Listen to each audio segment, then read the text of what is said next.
de ce début de championnat. Le même système que le club de Bruges en division 1A avec 3 mi-temps, le 11 de Felice Mazzu. On n'a pas changé grand-chose par rapport à Westerlo. Hamzaoui revient de suspension sur le flanc gauche. Et Mazzu, je pense, a bien préparé mentalement son équipe pour que cela n'arrive pas. Voilà le coup d'envoi qui est donné par les Brugeois directement vers l'offensive avec un goal.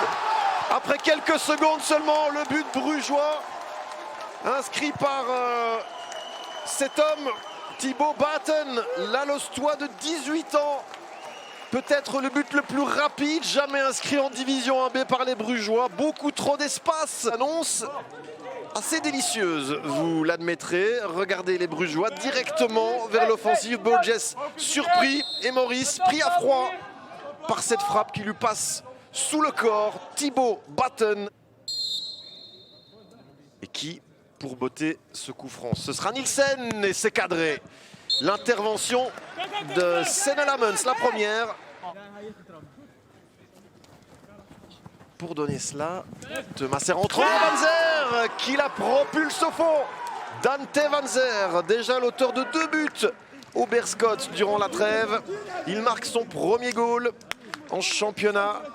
Dante Vanzer sur ce corner de Teddy Thomas, ouais, concentré. Et Dante Vanzer que Mazzu a amené de Genk, qui remercie déjà Mazzu pour lui avoir fait confiance. Cette première titularisation, ballon habilement dévié pour l'égalisation. 6 minutes de jeu et déjà 2 buts inscrits ici à Dagenham.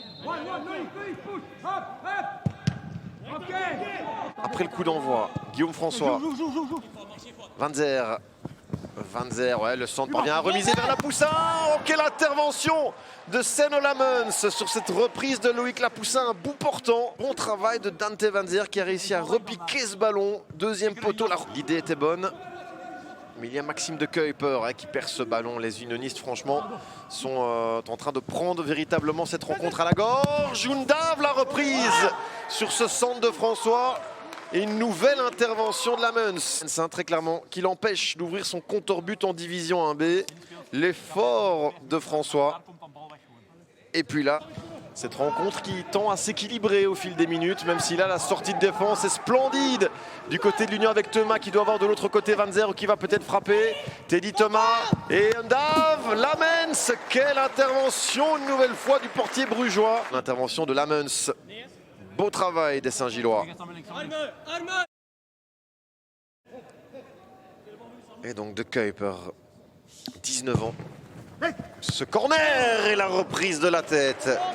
Dibe Houtekit, monté aux avant-postes, le défenseur central brugeois. Honnêtement plus équilibré. Avec cette première occasion que l'on revoit en deuxième mi-temps. N'est pas fautif, estime l'arbitre. Undav qui lance Vanzer, c'est compliqué. Ouh, le mauvais dégagement. Le mauvais dégagement de Lammens. Vanzer pour le 1 but à 2. C'est à côté. Quelle énorme occasion galvaudée par l'Union et Dante Vanzer.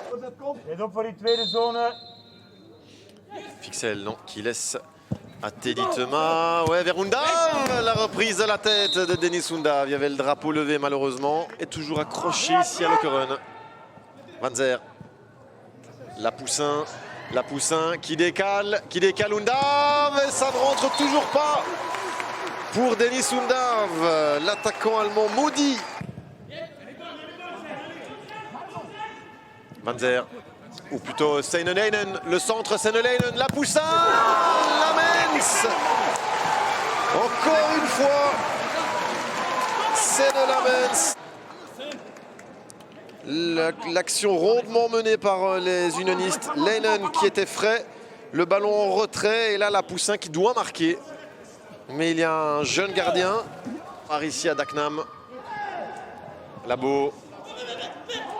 Guillaume François, le centre, deuxième poteau, Lammens. Ça va être but, Undav et cette fois-ci c'est Fouakala qui empêche l'Allemand de faire un but à 2. Révélation de la Coupe du Monde des U20. Le corner de Kuiper, premier poteau, la reprise et Maurice. Anthony Maurice qui empêche ce ballon de franchir la ligne, sans quoi c'était 2 buts à 1 pour Bruges. Teddy Thomas s'est bien botté dans la boîte. Lammens qui ne relâche pas ce ballon et voilà L'arbitre qui siffle la fin des 90 minutes. L'Union accrochée.